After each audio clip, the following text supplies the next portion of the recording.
యేసుప్రభు వారు ఒక సంఘానికి వెళ్ళేవారు. చాలాసార్లు ఆ సంఘానికి వెళ్ళాడు, చాలాసార్లు అక్కడ వాక్యం చదువుతున్నాడు, చాలాసార్లు ఆ వాక్యాన్ని అనేకులు చదివారు. కానీ ఎప్పుడైతే ఆయన వెళ్ళి ఈ వాక్యం చదివాడో ఏం జరిగిందో ఈసారి చూద్దాం. లూకాసు వార్త 4:16-21. తరువాత ఆయన తాను పెరిగిన నజరేతునకు వచ్చెను. తన వాడుక చొప్పున విశ్రాంతి దినమందు సమాజ మందిరంలోనికి వెళ్ళి చదువుటకై నిల్చుండగా ప్రవక్త అయిన యెషయా గ్రంథము ఆయన చేతికి ఇయ్యబడెను. ఆయన గ్రంథము విప్పగా, ప్రభువు ఆత్మ నా మీద ఉన్నది, బీదలకు సువార్త ప్రకటించుటకై ఆయన నన్ను అభిషేకించెను, చెరలోనున్న వారికి విడుదలను, గుడ్డి వారికి చూపును కలుగునని ప్రకటించుటకును, నలిగిన వారిని విడిపించుటకును, ప్రభువు హితవత్సరము ప్రకటించుటకును ఆయన నన్ను పంపి ఉన్నాడు అని వ్రాయబడిన చోటు ఆయనకు దొరికెను. ఆయన గ్రంథము చుట్టి పరిచారకునికి ఇచ్చి కూర్చుండెను. సమాజ మందిరంలో ఉన్న వారందరూ ఆయనను తేరి చూడగా ఆయన, నేడు మీ వినికిడిలో ఈ లేఖనము నెరవేరినదని వారితో చెప్పేశారు. అనేక సార్లు ఆ వాక్యాన్ని చదివారు, అనేక సార్లు అది యేసయ్య కూడా చదివాడు. కానీ ఆ రోజు అక్కడ ఆ వాక్యం చదివిన తర్వాత చెప్తున్నాడు, ఈరోజు ఈ వాక్యము నీ జీవితంలో నెరవేరుతుంది. అంటే రెగ్యులర్గా వచ్చిన 5 ఏళ్ళు జరగలేదు, 4 ఏళ్ళు జరగలేదు, 10 ఏళ్ళు జరగలేదు, కానీ అయినా రెగ్యులర్గా వచ్చి ఆ వాక్యం వింటున్నప్పుడు ఆ సంఘముతో దేవుడు చెప్తున్నాడు, ఈరోజు ఈ వాక్యము మీ జీవితంలో ఏం జరుగుతుంది? నెరవేరుతుంది. Today this will come to pass. ఇప్పుడు దాకా ఎవరైతే అనేక వాగ్దానాలు చదివాం, అనేక సార్లు మేము చేశాం, ఏమి నెరవేరలేదు అనుకున్న వారు ఈరోజు ఈ మందిరములో ఈ వాక్యము హితవత్సరము విడుదల మీకు నెరవేరును గాక. ఈరోజు అనేక సార్లు మీరు చదివారు వాక్యము, కానీ స్వస్థత విడుదల నీకు కావాల్సింది ఈ సంవత్సరం నీకు జరుగును గాక. ఒక్కొక్కసారి దేవుడు వాక్యము ఎన్నిసార్లు? 2 సార్లు చెప్తాడు, ఒక్కొక్కసారి 3 సార్లు, ఒక్కొక్కసారి 4 సార్లు. ఎందుకు 2 సార్లు, 3 సార్లు, 4 సార్లు చెప్తాడో తెలుసా? రెండోసారి చెప్తే దాని అర్థం ఏంటో తెలుసా? నిశ్చయముగా. ఫరోకి ఎద్దులు సన్నగా అయిపోవడము, బాగుపడడం అనే దర్శనం ఎన్నిసార్లు వచ్చింది? 2 సార్లు. అప్పుడు యోసేపు అంటాడు, ఇదిగో రాజా, ఈ దర్శనము నీకు 2 సార్లు వచ్చింది కనుక దర్శనము నిశ్చయము. ఈసారి అనేకుల జీవితంలో ఇంకా ఎవరిలో నెరవేరలేదో నిశ్చయముగా నెరవేరును గాక. ఎందుకు? బైబిల్లో చూడండి, మత్తయిలో ఉండేదే మార్కులో ఉంటుందా? మార్కులో ఉండేదే లూకాలో ఉందా? లూకాలో ఉండేదే యోహాన్లో ఉందా? ఎందుకుంది అంటే యేసు చేసు కార్యములు, ఆయన సిలువ నిజము. అందరూ చెప్పండి, అవి నిశ్చయముగా జరుగును గాక. ఎప్పుడైనా మీకు అనుకున్నారా మత్తయిలో ఉంది కదా? 4 అంశములు, 4 అధ్యాయాల్లో ఉన్నట్టు ఎవరైనా చూసారు ఎప్పుడైనా? You see this why? ఎందుకు ఇన్నిసార్లు నిశ్చయముగా అనండి? To show the surety of the scripture. ఎప్పుడైనా ఒకే వాగ్దానం 2 సార్లు వచ్చిందా? నువ్వు అనుకుంటావు, అబ్బా ఇది పోయిన వారం వచ్చిందా, వద్దు ఇంకోటి కావాలి, ఇంకోటి తీసుకో. 3 సార్లు వచ్చిందా? నా అంటే ఏంటి? నిశ్చయముగా దీన్ని నెరవేరుస్తాను అని అర్థము. ఒక వాక్యాన్ని టైం లేక ఆ వాక్యాన్ని మళ్ళా చెప్పడం వేరు, తెలిసి మళ్ళా చెప్పడం వేరు. యేసుప్రభు వారు తన కుమారుడితో ఒకసారి ఏమన్నారు తెలుసా? ఈయన నా ప్రియ కుమారుడు, నేను ఈయన యందు. మళ్ళా సెకండ్ టైం ఎందుకు వచ్చింది? మళ్ళా సెకండ్ టైం వచ్చింది ఆ మాట. అది యేసుప్రభు వారికి వచ్చిందా, ప్రజల కోసం వచ్చిందా? ప్రజల కోసము. యేసుప్రభు వారికి తెలీదా? తెలుసు. 2 సార్లు ఎందుకు వచ్చింది? ప్రజలు చెప్తున్నాడు అనమాట. ఎందుకంటే ప్రజల్లో డౌట్ ఉంది, ఈయన నిజంగా దేవుని కుమారుడేనా, ఈయన నిజంగా రాబో ప్రవక్తేనా అని డౌట్ ఉంది. అంటే నిశ్చయం అనడానికి ఎన్నిసార్లు వచ్చింది స్వరము? 2 సార్లు. కుమారుడు తెలుసా తెలీదా?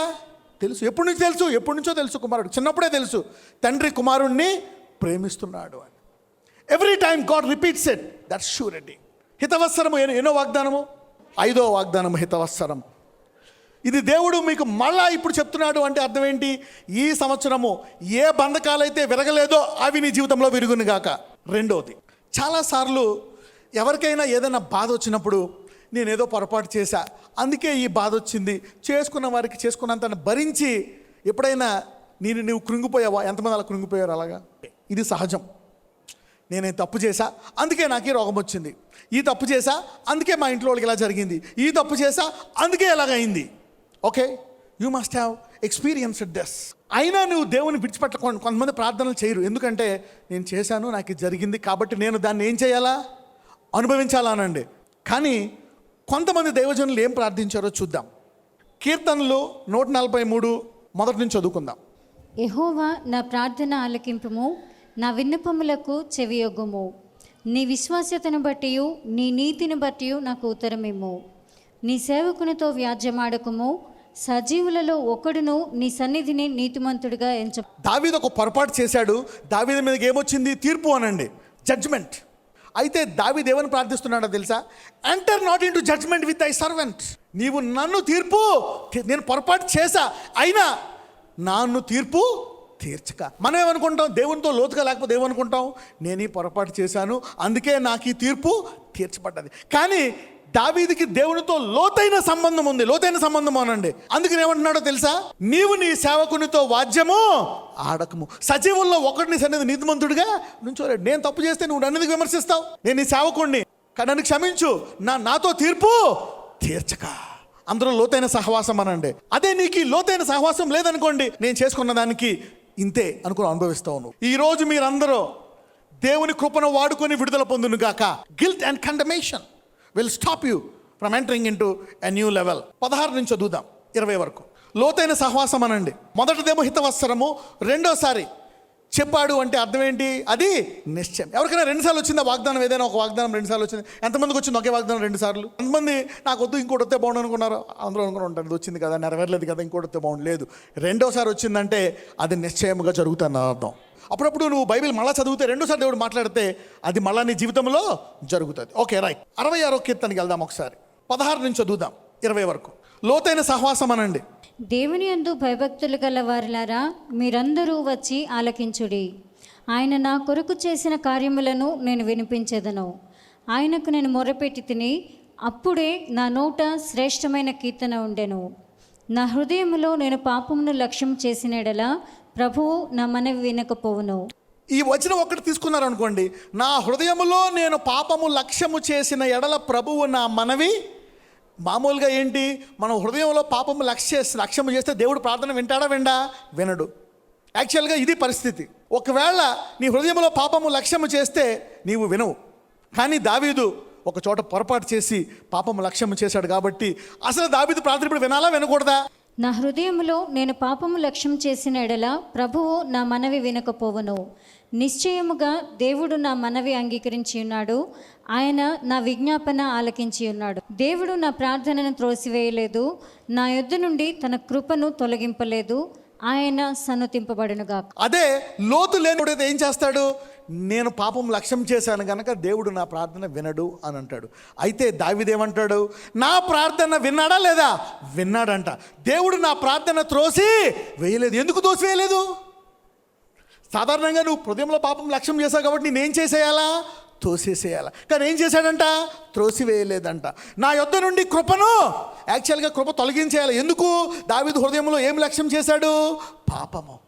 అయితే దావీదు ఏమంటున్నాడు? నా ప్రార్థన తోసివేయలేదు, నా కృపను తొలగింపలేదు.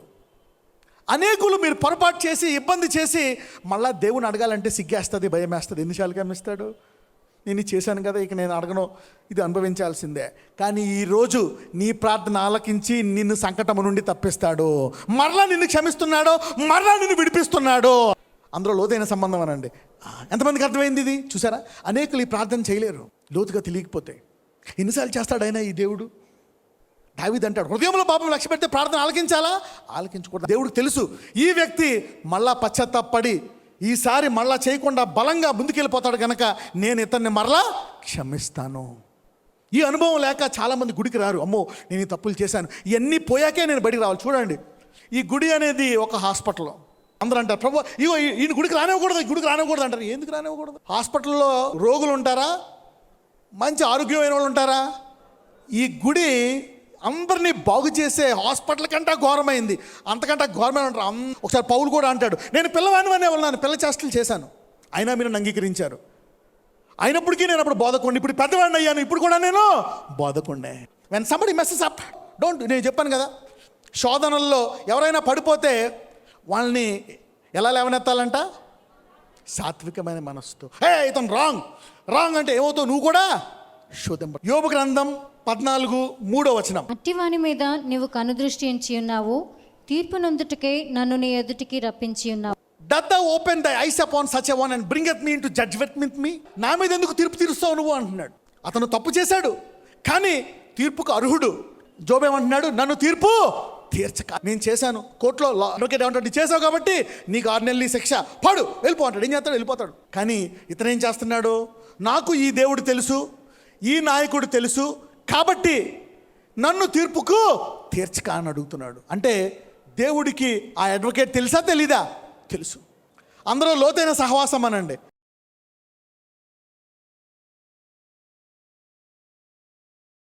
నజరేయుడైన యేసయ్య, ఇదిగో వారి పరిస్థితిని మార్చండి. అనేకులు మేము పాపాలు చేశాం, మేము ఈ చేశాం, మా పరిస్థితులు మారట్లేదు అయ్యా అనుకుంటున్నారు. కానీ దేవుడు దాన్ని మార్చడానికి సిద్ధంగా ఉన్నాడు. దేవుడు హితవత్సరం ప్రకటిస్తున్నాడు, ఈరోజు నీకు విడుదల. Today is your redemption day. God is setting you free. గొప్ప అద్భుతాలు ఈ రోజు నుంచి నా జీవితంలో, నా పిల్లల జీవితంలో, నా కుటుంబము జీవితంలో జరిగించమని నా జడ దేశంలో ప్రార్థిస్తున్నాము తండ్రి.